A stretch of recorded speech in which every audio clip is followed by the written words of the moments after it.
నమస్కారం అండి. నా పేరు doctor Sunil Reddy, consultant న్యూరోసైకియాట్రిస్ట్ and sexual medicine practitioner at treatment range hospital KBHB Hyderabad. So నా దగ్గరికి న్యూలీ మ్యారీడ్ కపుల్ అంటే రీసెంట్గా మ్యారేజ్ అయి ఉంటుంది ఆర్ మ్యారేజ్కి వెళ్తారు. వీళ్ళలో ఏంటి అంటే ఎరెక్టైల్ డిస్ఫంక్షన్, అంగస్తంభన ప్రాబ్లమ్స్, అంటే పురుషాంగము స్తంభించడంలో ఇబ్బంది, కొద్దిగా నరాల బలహీనత అంటారు అండ్ ఇంపార్టెన్సీ అంటారు. కానీ ఇంపార్టెన్సీ అంటే పిల్లలు కలగకుండా ఉండే ప్రాబ్లము, బట్ ఇది ఎరెక్టైల్ డిస్ఫంక్షన్, అంగం స్తంభించడం అనేది ప్రాబ్లం. సో ఈ ప్రాబ్లమ్స్తో నా దగ్గరికి చాలా మంది అప్రోచ్ అవుతూ ఉంటారు.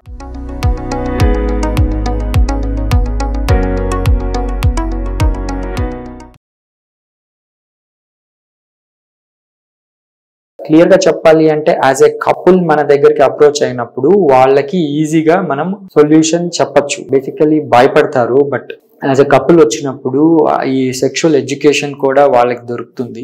సో ఈజీగా మనము వాళ్ళని ఎడ్యుకేట్ చేయొచ్చు.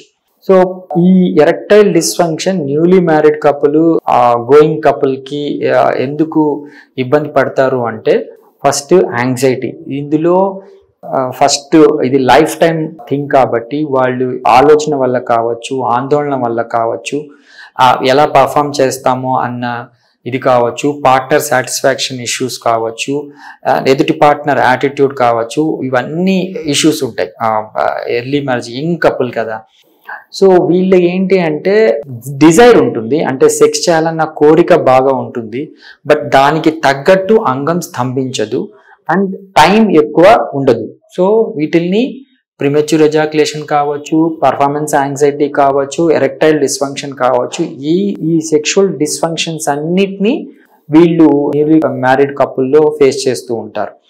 సో ఇవి యాక్చువల్లీ టెంపరరీ అండి, బట్ ఈ టెంపరరీ సొల్యూషన్స్ ఏంటి అంటే లైక్ మెడికేషన్స్ పెట్టడం, వీటి వల్ల ఏమవుతుంది అంటే వాళ్ళు దాని మీద డిపెండెన్సీ వస్తుంది. అలా కాకుండా మనం న్యాచురల్ వేలో వీళ్ళ సెక్షువల్ డిస్ఫంక్షన్ని ఇంప్రూవైజ్ చేసి ఆ కపుల్ మధ్యలో ఆ రిలేషన్షిప్ ఇష్యూస్ లేకుండా మనము మేనేజ్ చేయాల్సి వస్తుంది. నేను చెప్తూ ఉంటాను నా ప్రీవియస్ వీడియోస్లో కూడా, నేను ఇక్కడ లో intensity shock wave therapy, extra corporeal shock wave therapy ఇవ్వడం జరుగుతుంది. దీంతో ఏంటి అంటే వాళ్ళ డిజైర్ ఏంటి ఇబ్బంది కలగకుండా ఎరెక్టైల్ డిస్ఫంక్షన్ నుంచి బయటపడతారు. ఎలాగా అంటే ఈ షాక్ వేవ్ అంగంలోని కణజాలాన్ని యాక్టివేట్ చేసి మనకు బ్లడ్ సప్లై అనేది ఇంప్రూవ్ చేస్తుంది. ఎప్పుడైతే బ్లడ్ సప్లై ఇంప్రూవైజ్ అవుతుందో ఆటోమేటిక్ గా వాళ్ళకి ఎరెక్షన్స్ అనేటివి చాలా ఈజీగా జరుగుతాయి. సో ఎరెక్షన్స్ జరిగినప్పుడు వాళ్ళు సెక్షువల్ యాక్ట్ ని ఎంజాయ్ చేస్తారు. ఈవెన్ పార్ట్నరు అండ్ పురుషుడు లైక్ యాజ్ ఎ కపుల్ వాళ్ళు ఎంజాయ్ చేస్తారు. సో ఇది ఈజీ సొల్యూషన్.